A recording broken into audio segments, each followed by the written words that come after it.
आखिर वही हुआ जो मैं कह रहा था। आखिरकार हवाओं ने अपना रुख तब्दील कर लिया। आखिरकार कबूलियत पर मकबूलियत जीत गई।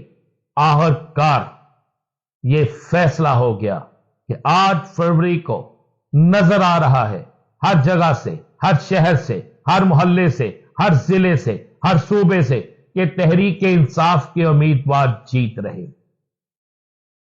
तहरीक इंसाफ के उम्मीदवारों की जीत बिल्कुल वाज़ेह तौर पर नजर आ रही है। आज आपको मैं वो खबर देने जा रहा हूं जिस खबर के बाद आपको अंदाजा हो जाएगा कि पाकिस्तान की सियासत में दोबारा से पाकिस्तान तहरीक इंसाफ जो है वो इंतहाई ताकत से वापस आ रही है और तहरीक इंसाफ की वापसी को रोकना किसी सूरत भी मुमकिन नहीं है।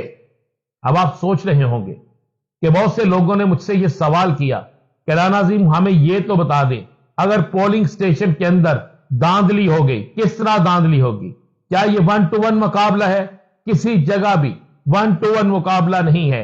हर जगह पर 8-8, 9-9 उम्मीदवार मौजूद हैं और कुछ ऐसे उम्मीदवार भी मौजूद हैं जो बज़ाहिर आपको यह नजर आता है कंपेन नहीं कर रहे, लेकिन वो इसलिए मौजूद हैं कि कम से कम उनके गिनती के अंदर एजेंट मौजूद होंगे। और एक नोटिफिकेशन भी जारी हो चुका है कि एक एजेंट लास्ट में बैठेगा गिनती के वक्त। और यह किस तरह मुमकिन है कि वहां पर एक ही पेपर होगा, एक ही पेपर, उसी पेपर पर रिजल्ट लिखा जाएगा, उसी की कॉपियां तमाम लोगों को दी जाएंगी। यह नहीं होगा कि किसी को किसी और पेपर की, किसी को किसी और पेपर की और किसी को किसी और पेपर की कॉपी दी जाए। और यह भी नहीं हो सकता कि अगर एक पोलिंग स्टेशन से 380 वोट पीटीआई के निकले, 80 वोट नून लीग के निकले, 3 वोट जो है वो निकले तीर के निकले, तो किस तरह हो सकता है कि 380 को तब्दील किया जाए?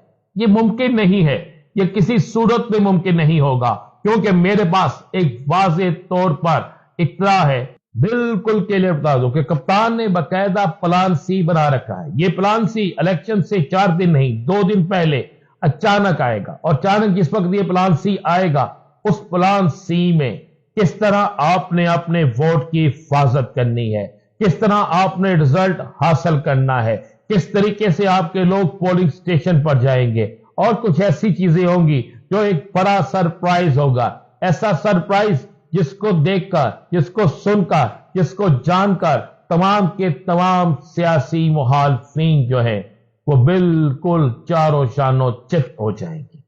ये आपको ये खबर दें कि पीटीआई के कारकुन इस बात को ज़हननशीन कर लें, आपने अपना वोट निकालना है, आपने पोलिंग बूथ तक जाना है, आपने अपना वोट कास्ट करना है, और उसके बाद प्लान सी आपको क्या होगा जब पता चलेगा, फिर आपको यह भी गारंटी मिल जाएगी कि आपके वोट की हिफाजत किस तरह होती है। निकाल दे ज़हन से ये जो लोग, मैंने जो देखा मुख्तलिफ जगहों पर कि हर जगह मुस्लिम लीग नून अपने बैनर लगा। अगर बैनर लगाने से इलेक्शन को जीतता होता तो फिर इलेक्शन सिर्फ वही जीतता जो बैनर लगाता। लेकिन अवाम के दिलों में, अवाम के अंदर, लोगों के घरों में सिर्फ इस वक्त एक ही चीज चल रही है, वो है कैदी नंबर 804। जिससे जाकर पूछे वोट किसको देंगे, वो कहते हैं कैदी नंबर 804। जिससे जाकर पूछे कि आप किसके साथ चलेंगे, वो कहते हैं कैदी नंबर 804। ये तो बिल्कुल वाज़ेह हो गया।